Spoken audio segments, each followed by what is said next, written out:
studying what the Bible has to say about itself and about topics that are directly related to the Bible.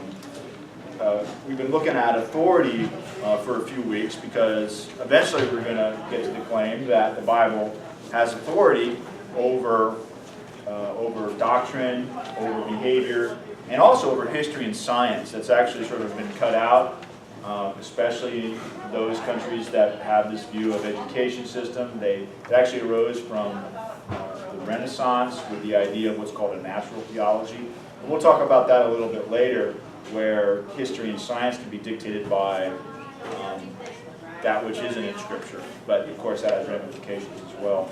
But we're going to see, we're looking at claims from authority.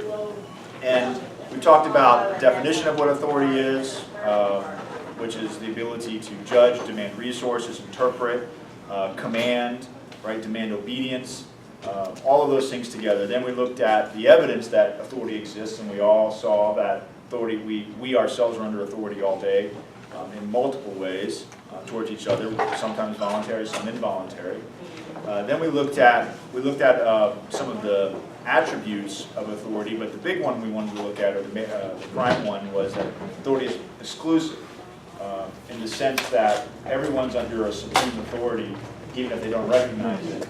And then when another authority comes and clashes with that, the results are war, violence, things like that. And then we moved into the claims to authority. From these claims, in other words, these are what could be done, whether consciously or unconsciously, or appeals to what is the ultimate authority. In other words, obviously there can be more claims or more kinds of authority over a person, but these are ones where there's the ultimate appeal. Since authority, as we saw, has the ability to judge what is true and not, or true or false, to command obedience, these have particular.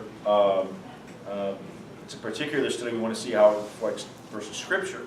And we saw from a couple weeks ago that we make external claims. In other words, rather than making claims within ourselves, we look at things that are external to us. We've talked about associations. We know this. Who do you know, right? We sort of assume that. Who do you know? We can say it can sometimes be an individual. You can make claims within the church, make claims outside the church to previous teachers. In other words, who did you study from? Politics or government. Then I use a fancy word called sacerdotalism, which is basically a line of priests. The Catholic Church has this claim today. Orthodox Church has that claim that they're able to trace their descendancy of their leaders from a certain apostle or such. Then we moved into tradition. Tradition is external to us. It's an objective idea, but basically there's cultural norms, the tradition of religious interpretation, the tradition of ethical standards. In contrast to the church, this tradition of ethical standards in compromise with the church, which sometimes you assume and can take. Then there's the tradition of anti-tradition. We looked at that, but all those are claims or appeals to authority on why something needs to be obeyed, resources allocated, etc. Then we looked at government, right? The appeal to government as an authority. We looked at how you could appeal to a position or individual in government. You could appeal to a government that has victories, military victories, as a reason why it has authority. You could appeal to its military strength, how big its army is, as a reason why it should have authority, or the number of its diplomatic alliances, right, and the treaties it has with other nations. We looked also at its national wealth. These are all elements or reasons why there are claims that the government can have authority. And it's done today, right? We call ourselves a superpower because of what? The size of our army, the number of victories, our national wealth, etc. Right? Because countries want our money, and they're afraid of our armies. Then we looked at privilege. It was sort of a side issue or a side category, but privilege within the government. Then we looked at success, and this actually hits home more from our cultural mindset as Americans, where in other words, we appeal to the external quality of success as a reason for authority. If someone's successful in whatever area, they immediately become an authority. And whatever, rather than being someone that has experience in their limited success, it's actually broadened out to include all things. We see, in other words, we see this with wealth, with money. We saw from James 2:2 that there was this attitude in the church where they would invite the rich man in to give him privilege and proper seating in the church. And the reason why is they were actually being persecuted by the rich at that time. And they were hoping that if they aligned themselves with the rich and gave the rich enough favor, that the rich person wouldn't persecute them. Well, that didn't work out so well. And also James was actually rebuking them because they were not acting like God was, without partiality. But we actually can do that today, where the rich person comes in and it's known that they're rich, you can give them proper seating or whatever, because that wealth translates into authority. They have the ability to judge, they have the ability to allocate resources. That, so you want the money rather than partiality. We see success in health, and you can see we actually have, there are magazines and topics galore. The person that's healthy becomes a representative, and then their views on one thing, on experience, expand into other, and they become an authority figure.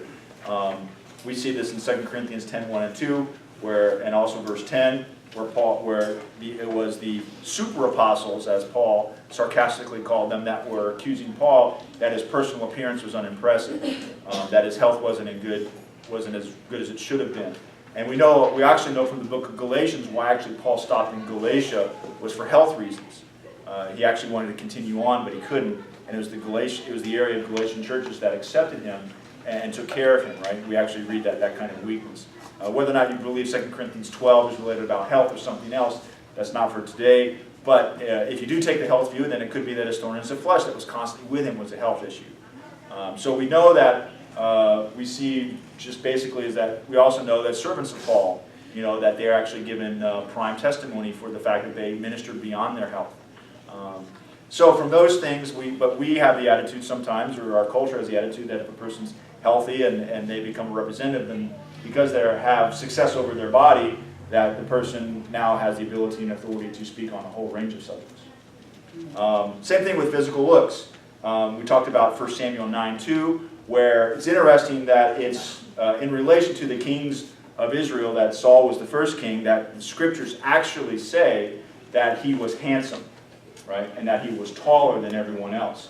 It was his physical looks. And that was in relation to the people saying we wanted a king just like everybody else. And you compare that with a statement that often used by David, that he was a man after God's own heart. And actually it's the contrast between the two, that you had a king just like everyone else, specifically stated that he was handsome and tall, versus David, a man after God's own heart, to show the difference between the two.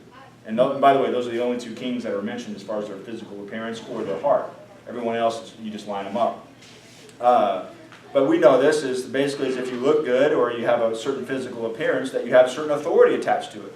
We grant that person authority to speak on a whole range of subjects, which is unbiblical. But it's done.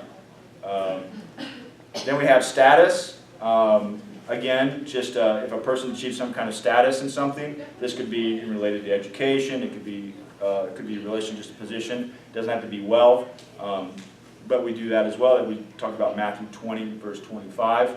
You want to scroll through? Actually, we're not there yet. Then when we talk about education, if a person is educated, then they become an authority figure. This is a big one in our society. Actually, it's all over the world. We lived in Russia. They had what was called the cultus of education, where we have Ivy League schools, and they're considered the elite on certain aspects, or at least part of our culture thinks that. Because they have a certain degree or letters behind their name, then they have the authority to tell everybody else what should be in their lives, the ability to interpret, the ability to tell what is right and wrong. It doesn't matter if their teachers reject the scriptures or whatever else, or whether or not they're atheistic or agnostic or whatever religious association. As long as they have the education, you're good. You're okay. You should be the authority. And we see this in the scriptures from 2 Corinthians 10:10 and Acts 4:13, where it was, again, the super apostles who talked about Paul's speech as contemptible. This was related to the idea of that time, that rhetoric, the ability to speak beautifully, poetically, in speeches, was the highest quality you could have. And that's why you should be accepted. It was a symbol of your education, also as well as who you came from and elsewhere. We also see that was in Acts 4:13. They observed the confidence of Peter and John, that they were uneducated and untrained men, in relation to the Sanhedrin and the Pharisees. In other words, they weren't part of that lineage of education, which had benefits and not also whatever, but they didn't have authority, yet they had this confidence to speak truth. Okay. Finally, fame. And this is another one in our society. Basically, if you're a celebrity, if you're famous, then obviously you get on all the talk shows, you get to spread and disseminate your views, you become an authority on everything. You just get to spout whatever you want.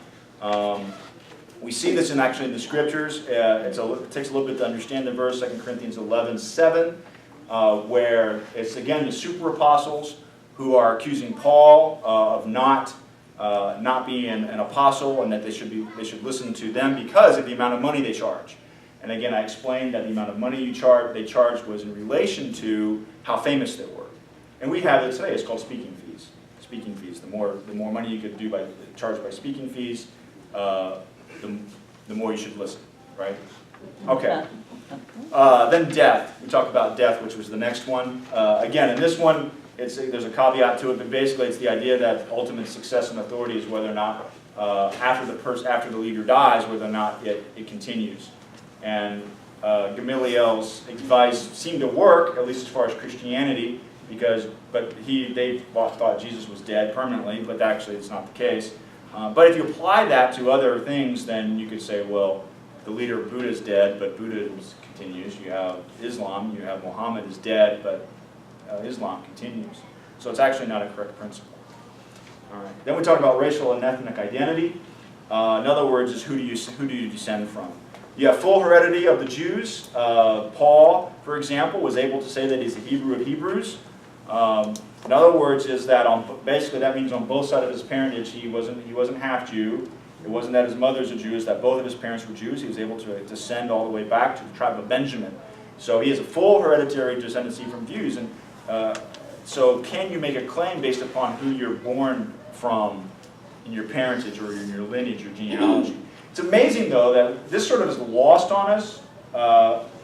In the South, I think there's a little bit more as far as genealogy, but not for authority figures. Well, at least not always. But let's think about the fact that, we were just reading something on this morning, coming in, where we're talking about the Daughters of Confederacy. It's actually in the paper this morning, which we actually had never even heard about before this morning reading it.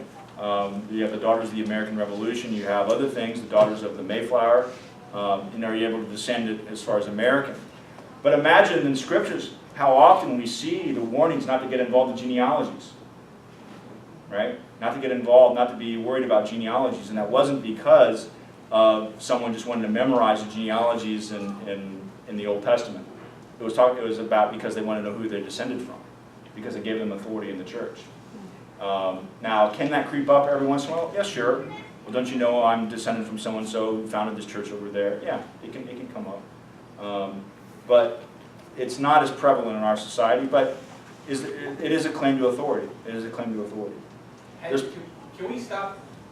I just want to know what you guys' thoughts are on this. Does it matter? Do you think it matters who founded a church and whether you're related to them as to whether you have authority in church and stuff like that? Do you think that matters at all? It shouldn't. Well, again, it gets down to how it's viewed. When it comes down to ultimate authority, then the answer is always no, and that's the problem. Is that because this person founded the church and I'm a descendant from them, and I then have the ability to say what is right and wrong, what things should be going on, then that's always the problem. Well, I want to set a precedent here. The church is young. That we're not like that. We teach our children not to be that way. Because if you look, Saul was king, and then God said, "No, I want David to be." And that meant Jonathan and Mephibosheth, who ended up living. He was the only one that ended up living.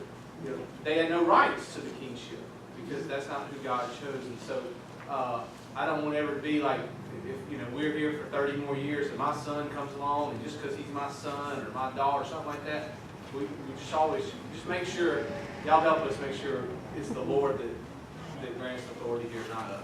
Well, none of us were here when it first started, so none of us have claims. Okay, there we go. Yeah, you have actually examples in the scripture of even more than that is you have Samuel and his son, or Eli, right? Eli and his sons, as far as Eli was one of the last judges, and what happens is his sons were offering up strange fire, and it was then that he was a very bad judge, and he basically fell over backwards and broke his neck and died when he heard about his sons dying, and also the Ark of the Lord being carried away, that whole thing. So think about that as far as just what happens when you automatically assume that they should be in a position. Partial heredity, in other words, it's not a claim to having both sides, maybe one side, or a mixture. This is from John 4:20. Our fathers worship in this mountain, and you people say that in Jerusalem is the place where men ought to worship. Now this was between the Samaritans and the Jews, and obviously the Samaritan history versus the Jewish history. It's a partial hereditary claim. Right? If you understand what happened with the 10 northern tribes and the 2 southern tribes, it wasn't just that every single Jew of the 10 northern tribes was carried away. What happens is a few stragglers stayed behind, and when the Assyrians came in and intermarried, what happens is you had a mixed race, both religiously and ethnically. And so that's who the Samaritans were. So you have a partial hereditary claim. Notice it's our fathers. They established a different place of worship. But notice the actual question is about where to worship, which is based upon the authority. Our fathers said here, the Samaritan fathers, you Jews say there. They didn't claim the same place. Place of birth, where you were born. This could be geography, but notice they rejected Jesus Christ, John 7:52, because of where he grew up. In other words, there's no prophet arise out of Galilee. They used an argument from silence. Basically, the scriptures never say you're going to have a prophet come from the Galilean area, which is interesting, but because it was Gentile at that time. But could that be done? Yeah, sure. It's not as prevalent, but you never know. It could be, in other words, this is where you come from. Parentage, who your parents were. This is John 1:13. Again, it's not looking at your entire lineage, just who your parents were. John 1:13, now this is a big one. Who were born not of blood, nor of the will of the flesh, nor of the will of man, but of God. Now this is an interesting verse. The structure is very unique. Notice it's who were born. You have, the question is always, is it 3 separate categories? Blood, flesh, and man. But let me give you a little insight into what the verse says. If you have my notes, you can read the footnote, actually go into this little detail. It doesn't really say blood, it says bloods, it's plural. And it doesn't say man, as in mankind, but it actually says the word for male or husband. So it's not the general word, it's specific for the male gender. So it seems to be, he's saying, who were not born of these bloods or bloodlines. And then from that, he says, well, let me explain it. Not of the will of the flesh, which would be natural, nor the will of the husband, where the husband decides that the family is going to be in it. Which is, by the way, exactly against the Presbyterian view that it's the man or someone within the family that sort of converts the family over and the family should be baptized if you do familial baptism. But the plural use is interesting. It's not used anywhere else. It's not talking about, and it's talking about probably about bloodlines. Interesting, but we can talk about the uses of plural later when we talk about Hebrew, because John is thinking in Hebrew here. But it seems to be that he's not saying that basically you can't be born into Christianity and you can't have your parents, especially the husband, because that was patriarchal view, you can't have the husband decide that the family's going to be Christian and everyone then becomes Christian. That's denied, flatly denied. You have to be born by God, period. Now, can that happen in the church? Sure, absolutely. In other words, based on who your parents are, you can sort of assume that the kids are Christian without kids making a claim for themselves and going through what is faith, what is repentance, knowledge of sin, knowledge of God, knowledge of the gospel, those things. Okay, that's review. New section is numbers and growth. You can make appeals to numbers and growth. Now, again, this comes from, it's a subcategory to success, but I wanted to separate it because it really impacts sort of our capitalistic mindset in the United States. In other words, if it's growing, it's good. The more people you have, obviously it's from God, isn't it? Well, in other words, there's this appeal that the more people that are there, the more authority you have to speak on the subject. The more people that listen to you. You have polls. I mean, our politics revolves around this. You know, the way that people are elected is based upon who has more people voting for them, or more representatives, or the electoral college. It doesn't matter. It's numbers win, right? We're sort of, it's brought into us. Our sports are based upon who has the highest score, not the lowest score. Anyway, so what we have is the first one is the numerical superiority of teachers. The numerical, in other words, is you appeal to an authority based upon the number of teachers that teach it or support it. Okay? 1 Corinthians 18:19, and I wanted to bring this up. Is this the case? Well, now then, send and gather to me all Israel at Mount Carmel, together with 450 prophets of Baal and 400 prophets of Asherah who eat at Jezebel's table. Now, how many prophets of God were there in this contest between, I'll say, Elijah and the other side? One prophet of God and 850 prophets of Baal and Asherah. 850 to 1. So they had the superior numbers. But which one was true? Which one had authority? You see, so if we appeal to the numbers, it doesn't work out. Or you could have, now there are also attempts when, if we want to think about it, there are also attempts to make it more and more. Think about 2 Timothy 4:3. But wanting to have their ears tickled, this is talking about people in the church who reject a pastor among them who preaches the word. That's the context. Preach the word in season, out season. We know the verses. For the time will come when, not wanting to hear sound doctrine, they want to have their ears tickled. They will accumulate for themselves teachers in accordance with their own desires. Does it say they're going to kick out the pastor and replace it with one pastor? That's not what it says. It says this. They accumulate, which means they heap up teachers. Not one, many. Many.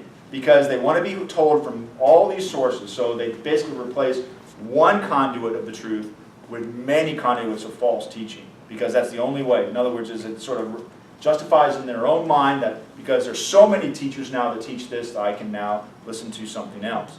Numbers somehow brings authority. Okay, which isn't true.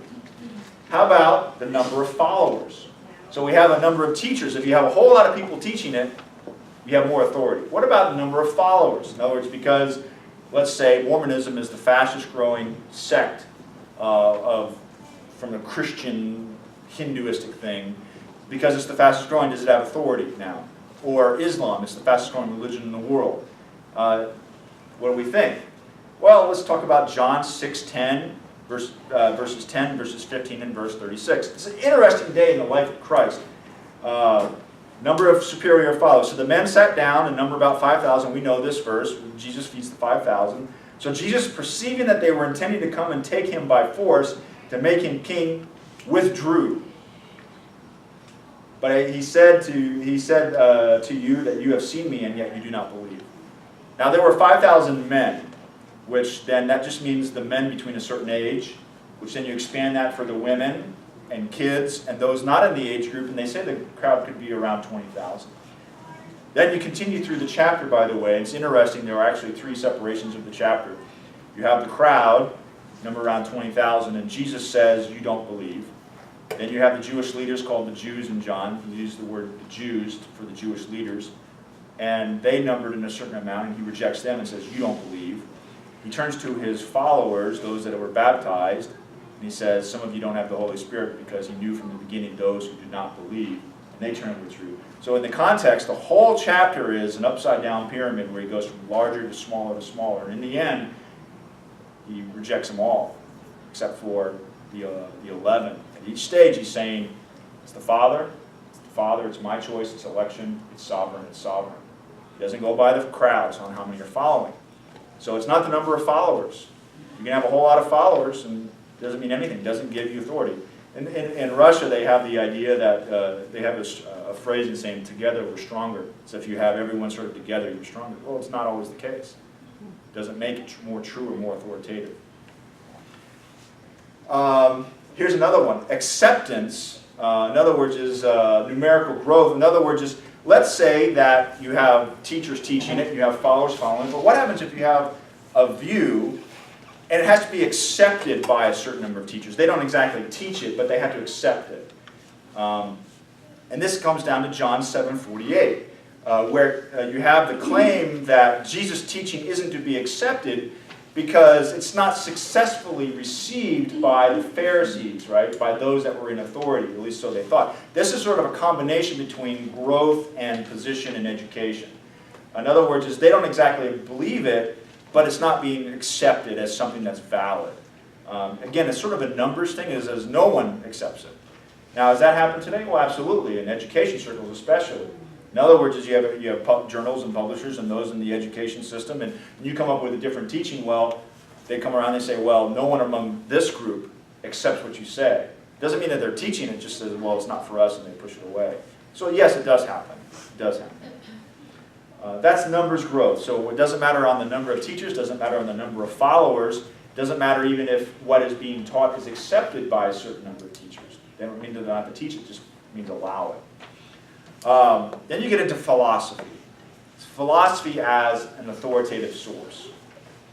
This has sort of been lost on us, at least in our current culture of America. If you go back about 150 years, there's actually a very big sort of union between philosophy and the church.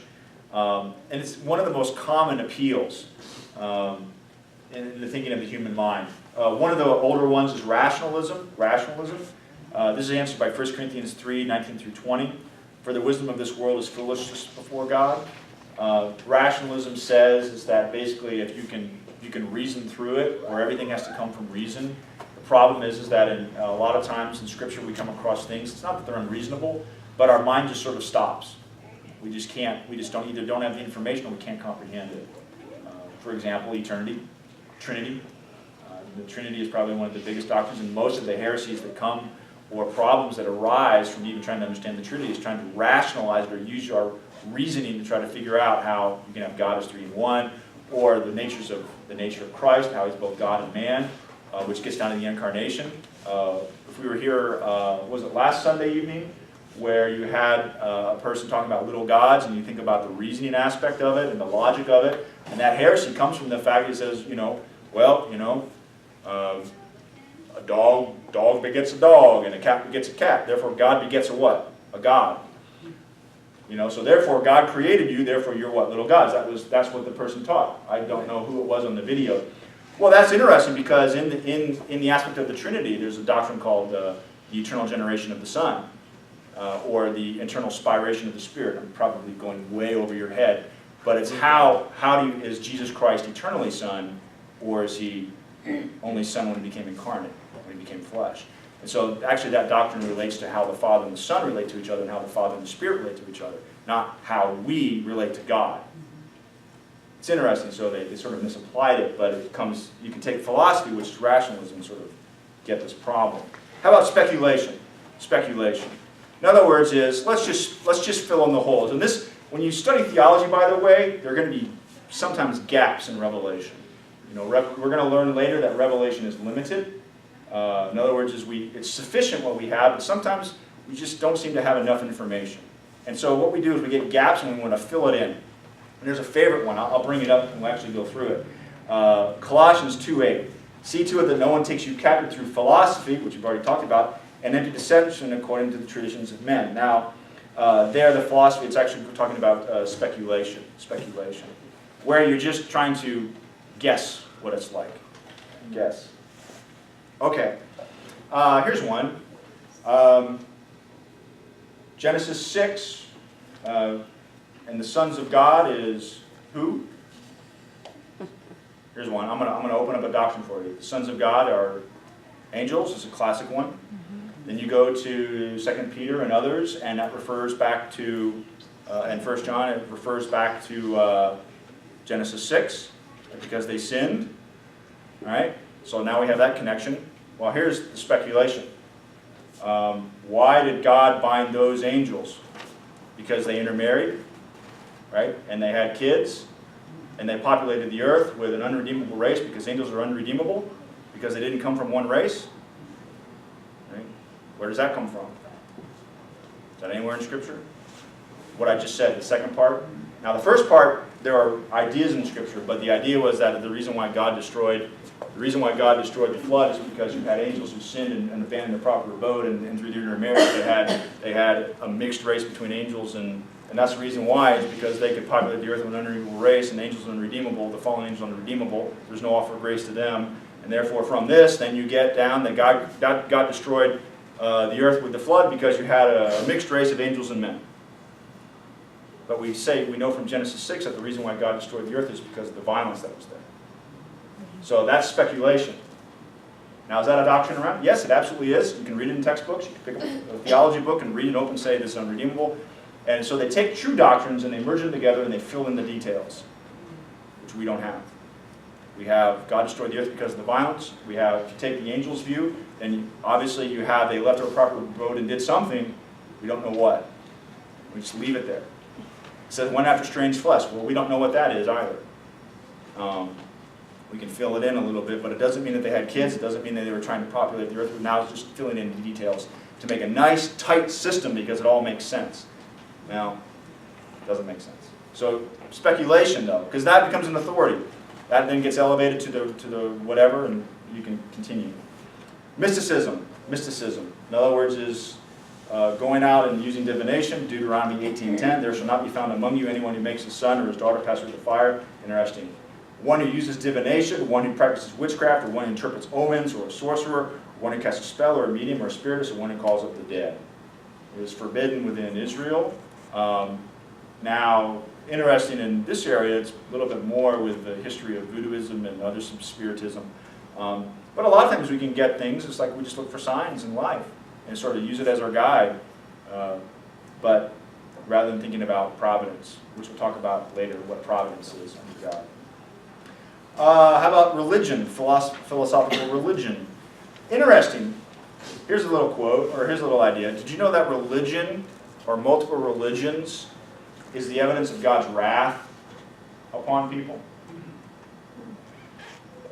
Romans 1:21 and 23. Why are there so many religions? Let's answer the question. Why are there so many religions on the earth? Here's the reason. For even though they knew God, they did not honor Him as God or give thanks, but they became futile in their speculations, and their foolish heart was darkened. Professing to be wise, always the case, they became fools, and exchanged the glory of God for an image in the form of corruptible man, and of birds, and of four-footed animals, and crawling creatures. That's religion.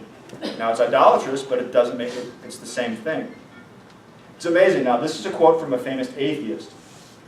God created man, and He's returned the favor ever since. It's true. Now, he sort of applied that to all religions, not to including Christianity. But from Romans 1:21 and 23, it actually is true. So the appeal to a religion, right? I'm not just saying I'm saying Christianity, but religion. Or by someone outside of religion, like an atheist, who would say, well, there's so many religions, right? And now, because there's so many religions, I'm authoritative because I can reject them all. The evidence of religion is actually God's judgment. That's the context. So you can't appeal to religion just as in itself, as an authoritative idea. In other words, is Islam or Buddhism or whatever, fill in the blank. It's not authoritative in and of itself. Okay, those are external claims to authority. What about internal? Internal claims. Now, these are a little bit more difficult to judge. I took some time to sort of parse these out, pull them out. These are claims or appeals to authority of the quality of the attribute within. In other words, we're not looking outside of us. Religion, we understand, is an abstract thing outside of us. We understand that speculation could be written or something read. The number of teachers is outside of us, etc. But what about sense experience? Sense experience. I specifically call sense experience. What you can see, what you can feel, what you can taste, what you can hear. Okay, right? It seems quite natural, given the understanding of science, that what one can observe with the senses, whether sight, sound, taste, touch, what one can feel, think, and devote to, are evidences that a man has in himself, based upon his own faculties, a self-claim to authority. And basically what I'm saying is, because you have sense experience, you have authority. Okay? You have the ability to make claims of authority. But it's not the case. For example, how about sight of normal events? In other words, just because you can see things on a consistent basis, Does this give you authority to make claims and appeal to that? 2 Peter 3:4, this is interesting. Pastor Avery preached through this. Where is the promise of his coming? For since the fathers fell asleep, all continues just as it was from the beginning of creation. What's the real thing? It's based upon what's happening every single day, the fact that the sun rises, the sun sets, right? Wind blows. There's no coming. Nothing's ever changed. Well, from that, they make the conclusion that he's not coming. From what they see every day. Well, normal events, just because you don't experience, because your sight doesn't make it authority. How about taste hunger? Philippians 3:19. Interesting. I'm taking this a little out of context, but whose end is destruction, whose God is their appetite, and glory is their shame. Interesting, you have the false teachers in Philippians who were dominated. He calls it, says their God is their appetite. It's interesting that they were actually forcing upon others the dietary restrictions of the Jewish law, because he's talking about Judaizers, and yet at the same time is they're dominated by gluttony. But interesting that it doesn't matter whether you eat too much in that sense or follow a strict dietary thing according to the Judaistic law. The idea is that what you eat, taste or hunger, has no authority over you. You can't claim it. What about feelings and affections? So you have sense experience, sight, taste, hunger. Interesting that in the Greco-Roman world, the greatest sense experience was touch, which is why John mentions it. We touched him. He said it a few times. Feelings, affections. How about sincerity? Is sincerity the basis of truth or authority because someone really believes it and they're dedicated to it? Does that prove truth? Does that show authority? Now, sincerity comes from within, obviously. Well, 1 Kings 18:28-29. Now, the context is about the prophets of Baal. This is again on Mount Carmel. Now, imagine in this context, you have to ask the question: were the prophets of Baal fakes? I mean, were they just there to sort of put on a show? Well, let's read. So they cried out with a loud voice and cut themselves according to their customs with swords and lances until blood gushed out of them and it's flowing. When midday was past, they raved until the time of the offering of the evening, so that's 6 hours, and there was no voice, no one answered, and no one paid attention. So you have this context where they're appealing to Baal to burn up the thing, and you have a lot of them, and they're cutting themselves with swords. Who here wants to show their devotion to Christ by just lashing themselves until blood's flowing out? And they're going to do it for a long, long time. They're devoted. They're sincere in what they believe, but it doesn't show anything. Baal's not there. So sincerity is not a basis. The internal sincerity and devotion that someone has is not the basis of truth. It's not the basis of authority. How about rejoicing in happiness? In other words, if you're happy, then that's the way that you know that it's true, or because you have some emotions. 2 Timothy 4:3, Hebrews 11:25, Revelation 11:9-10. Again, and I put a little caveat, these do not directly show, again, the claim that do what makes you happy as a basis of authority. But here's the idea. In our country, we actually wrote it down in our Declaration of Independence, that God has given men inalienable rights. Among these are life, liberty, and what? Pursuit of happiness. Is it your right? Right is another word for what? Authority. Is it your right to pursue your happiness and determine it for yourself? If it's against what another authority may say. Example, this. Is it your right? It's not your right. Let's look at it. Will accumulate teachers for themselves in accordance with their own desires. Now the word desires means what's going to make them happy.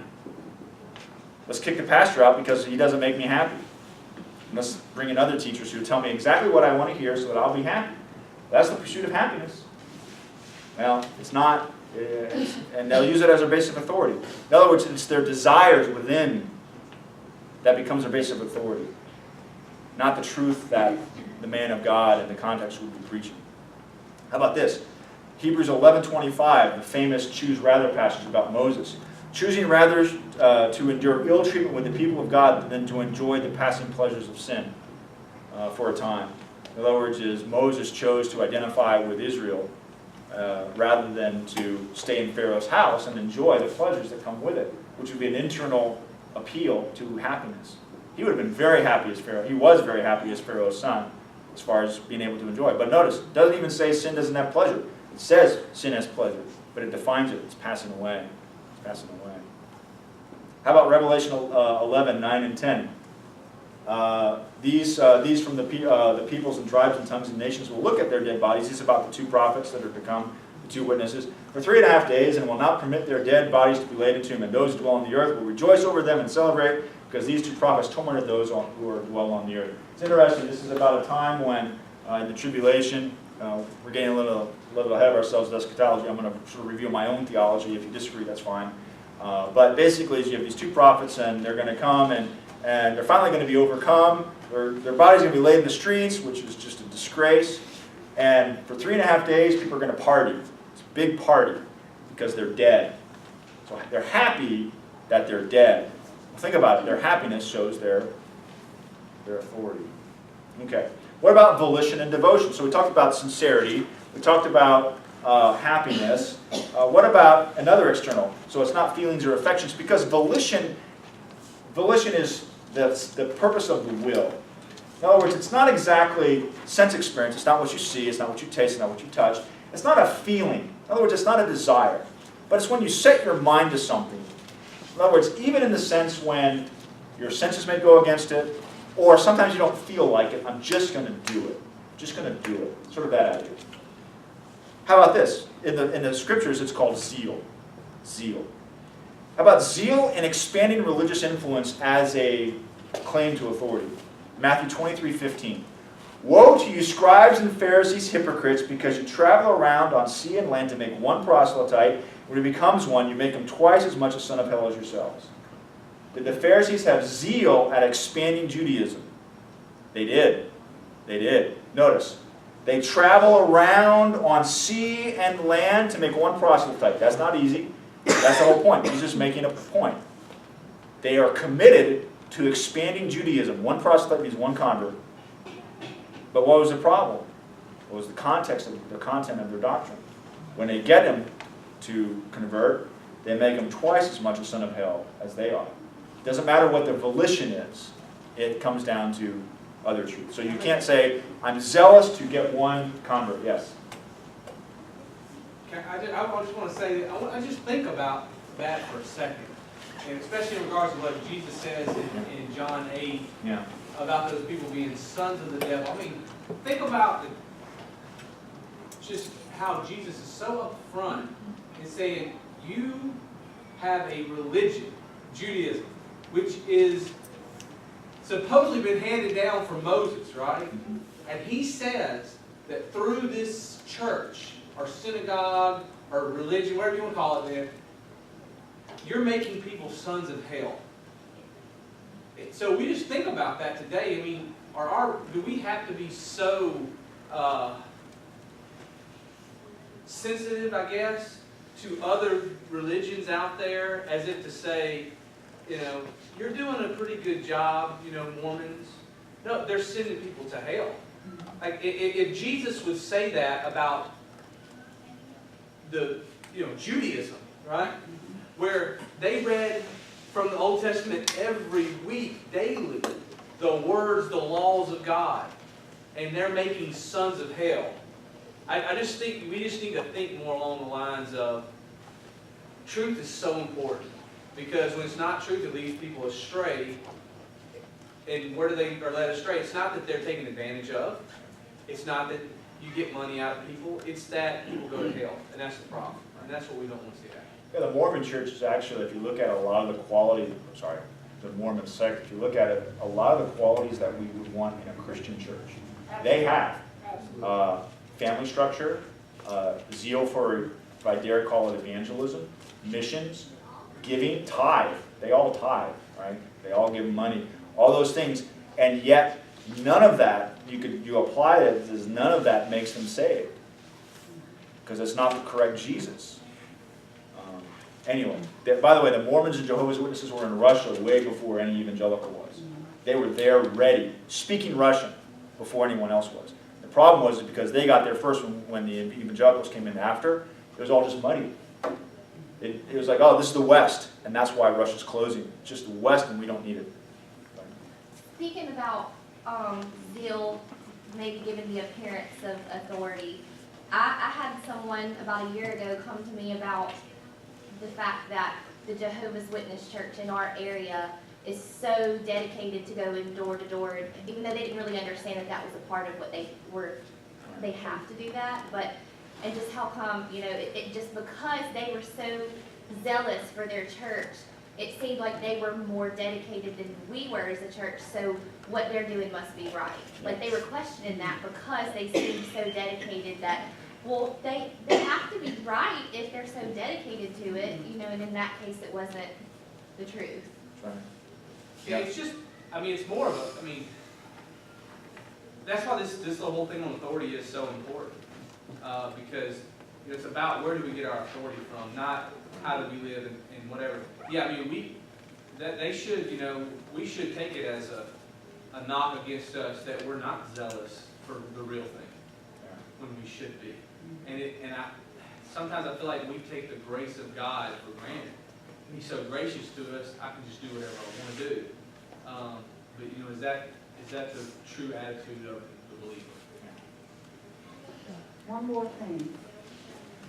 All of these religions have, they have to have works to do, to supposedly get to heaven or whatever they believe.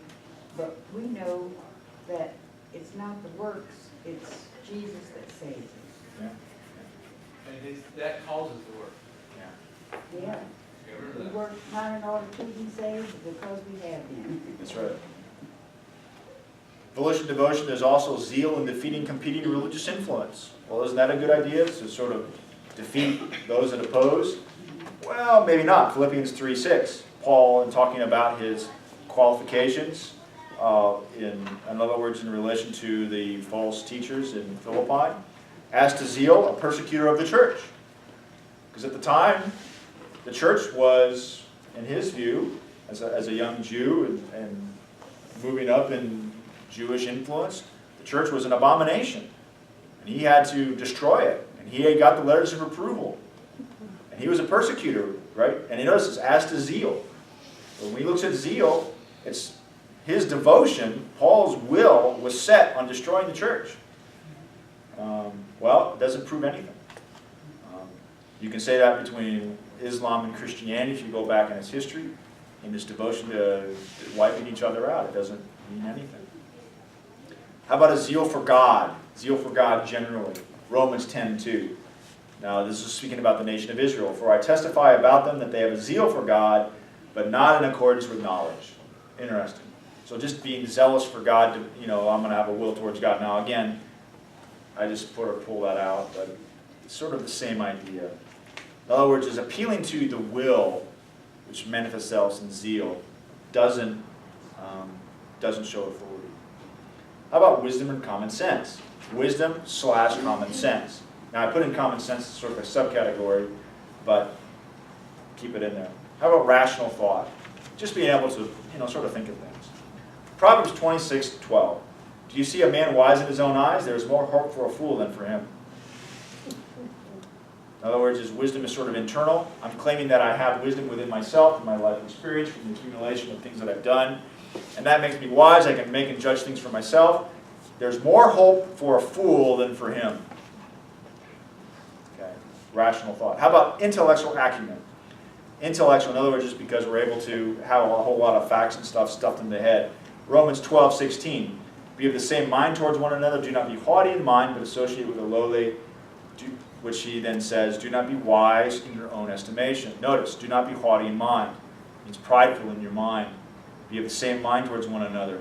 In other words, it's filling your heads up with facts and data and being able to resuscitate however many dates or being able to explain things. It doesn't matter. Don't be haughty. Don't be haughty. It has no appeal. Wisdom, common sense has no appeal towards authority. How about combinations of these? So the next one is, rather than having one, what happens if you have a whole lot of these sort of stacked on? In other words, maybe you have someone who claims one of these. But what happens if you have someone who claims all of these together, which is normally the case? It's sort of if you can accumulate these things upon each other, then obviously one of them will stick out more than the others. but they sort of layer them on, and it makes it more difficult to determine whether or not it's authority. I got 1 minute. Yeah, I just noticed that. All right. Well, I'll finish this, and then we'll get into the reasons why I reject it. But we'll do this. How about this? Example. It's not true. Paul's claim to authority prior to conversion. So let's look at the Apostle Paul before he was actually an apostle in Philippians 3:4-6. So I broke it down. These are what made him authoritative prior to becoming an apostle. Religious tradition, circumcised the 8th day. He had an appeal to religious tradition. National privilege of the nation of Israel. Full hereditary genealogy of the tribe of Benjamin. Parentage, a Hebrew of Hebrews. Education, a Pharisee. Zeal, persecutor of the church. Ethical, blameless. He had 7 appeals to authority, and they're all worthless. All of them. And notice in the context, it's exactly what's being said. He says what? If they have a right to claim I'm more than them, and he is able to list all these things, he says, I'm out of my mind, right? He does the same thing in 2 Corinthians. How about the false apostles in Corinth? Now this is from chapters 10 through 13, not the verses. These are their claims. The false apostles in Corinth claimed the following. Fame, because they could charge for the gospel. Association, they had letters of commendation. Health, they had a pleasing appearance. Intellectual acumen, they had superior rhetoric.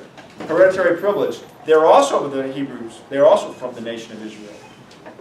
So they stack all these things on each other, and they're able to make these claims to authority. And they're the super apostles. And yet all of it, at the end, Paul says, are they apostles of Christ? I'm out of my mind saying that. So, from that we see that appeals to authority. What are we left with? What are we left with? Well, we're going to find that out in the next section in Revelation. But we need to go into some reasons on why these are inadequate in some cases, or just false in others. Whether they're internal or external, why it's the case. All right, so we're going to stop here, and then next week, actually, we should finish up, and then we'll get into Revelation. Now, that's not the book of Revelation, it's actually the doctrine of Revelation. So, and we're going to start out with general revelation, which is what we see in created order. Okay, so let's close in prayer. Father, please.